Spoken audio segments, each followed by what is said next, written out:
Products containing food dyes yellow 6 and red 40 must contain warning labels in Europe, according to an article posted by Stacker.com called Common US Foods That Are Banned in Other Countries.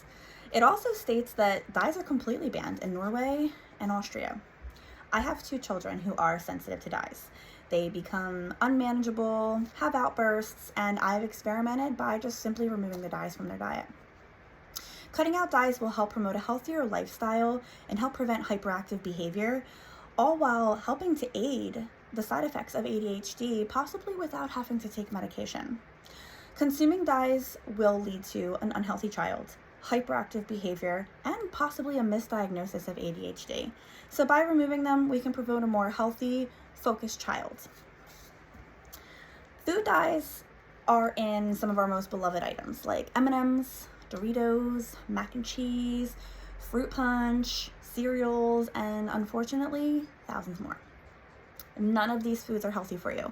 They all contain sugars, high fructose corn syrup, and a bunch of other chemicals that are really harmful to your body, but really beneficial to companies to save money and make pretty food. Eliminating them can be a little tough at first, but once you start doing it and you catch on, it becomes so easy. Things that you think might be healthy for your kid, like yogurt or prepackaged fruit, sometimes you need to watch out because those contain dyes too. Good alternatives would be buying fresh fruit instead of canned fruit, or white grape juice, apple juice instead of fruit punch. A good alternative for yogurts is actually Go-Gurt, which has removed food dyes and high fructose corn syrup from their product, which is really nice. Other companies that started following suit are Kraft. They actually took dyes out of their mac and cheese, and General Mills was on board for a bit too. They took dyes out of their beloved Trick cereal. Unfortunately, a lot of customers did not like that and actually complained that their cereal wasn't pretty enough, and they caved and put it back in, which is a real lose for General Mills, if you ask me. Now that we've learned a bit about the health effects of eliminating food dyes, let's talk about the behavioral effects that food dyes have. So dyes are linked to behavioral concerns in children, and eliminating them can definitely improve their behavior. In 2012, Dr. Joel Nigg, who is an ADHD researcher, he analyzed the strength of all the studies that were involving artificial food dyes and behavioral issues.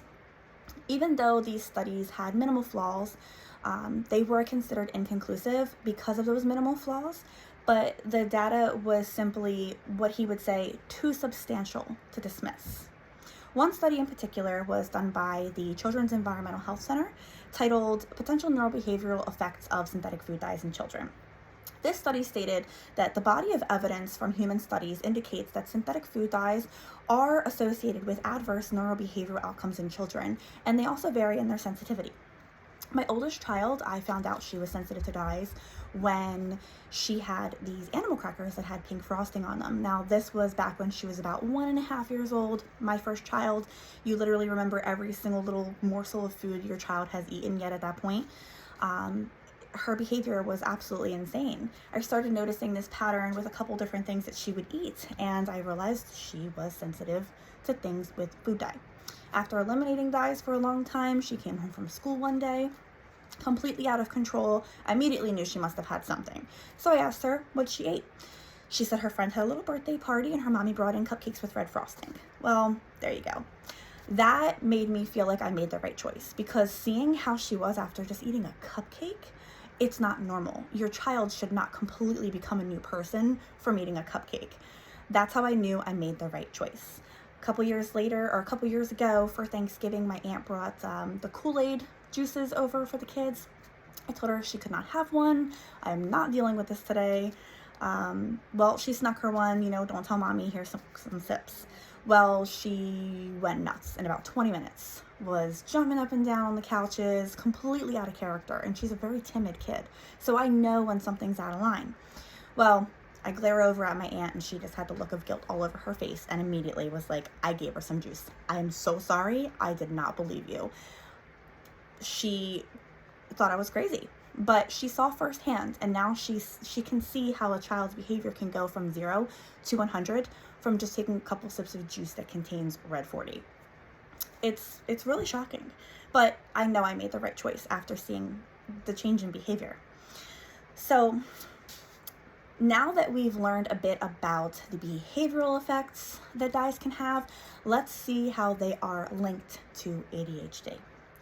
Dyes can cause behaviors comparable to ADHD symptoms, and eliminating it can actually prevent a misdiagnosis. I believe an increase in dyes equals misdiagnosis of ADHD. ADHD climbed in the 90s. This could be because parents are more aware of the symptoms, doctors are more easily able to diagnose it, but also because kids are actually developing ADHD more than they used to. It's not a coincidence that they are linked, and there are a lot of reputable people to back it up. Joel Nigg, who I mentioned earlier, was part of an article titled Artificial Food Dyes and Behavior. He noted that every day in the US alone, children consume a total of 2,000 gallons of food dye. That breaks down to 1 to 200 milligrams of food dye per child a day. That's grown fivefold in the past 50 years. Now, older studies use a baseline of 30 milligrams a day to study the effects that food dyes have on children. We have never done new studies using 1 to 200 milligrams to test for safety in our children. 30 milligrams to test for safety, not 200. In addition to food, dyes are also found in baby soaps and lotion. Johnson & Johnson is another company that jumped on board that removed dyes. In 2018, they completely removed dyes from their baby lotions and soaps when enough parents raised concern about why are dyes in my products for my little babies. It soaks right into the bloodstream. It's just bad. It's bad news.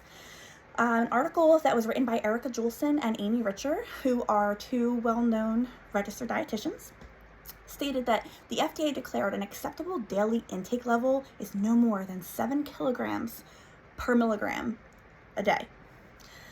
Food, drugs, cosmetics, they're not even legally required to list how much dyes are in their products, but other countries actually have legal limits. Why are we not on board yet? That means a 40-pound child should not consume more than 127 milligrams a day in dyes, which they definitely are. That's more than 4 times the amount of the older studies that I had mentioned earlier. OEHHA director Lauren Zeiss took part in a study that I mentioned earlier. She stated that the evidence shows that synthetic food dyes are associated with neurobehavioral outcomes in some children. With increasing number of U.S. children developing behavioral disorders, this assessment can inform efforts to protect children from exposures that may exacerbate behavioral problems. When the University of California released a summary of study, they said that the animal studies of synthetic food dyes affected their activity, their memory, their learning, and caused changes in the neurotransmitters and microscopic changes to the brain structure. What this tells me is that overexposure to food dyes can change the chemical makeup, the biology of your brain. You can't go back from that. Doctors even recommend changing diets before medication, before diagnosing a child with ADHD. They're aware of the interactions that food can have with children and the different sensitivities. They know that kids can act like they have ADHD and not really have it because of what's in their diet. Straight from WebMD itself, the American Academy of Pediatrics also agree that eliminating food dyes from the diet is a reasonable option for children with ADHD. So now that we've reviewed that wealth of information about statistics and how food dyes are related to ADHD, let's conclude the obvious. Eliminating dyes will eliminate an unhealthy diet. It'll help reduce hyperactive behavior in children and aid in ADHD while possibly preventing it. We all want our kids to enjoy their snacks, but we have to remember the lasting effects that some of them can have on our children. These companies don't care about our kids. They care about saving money and making money.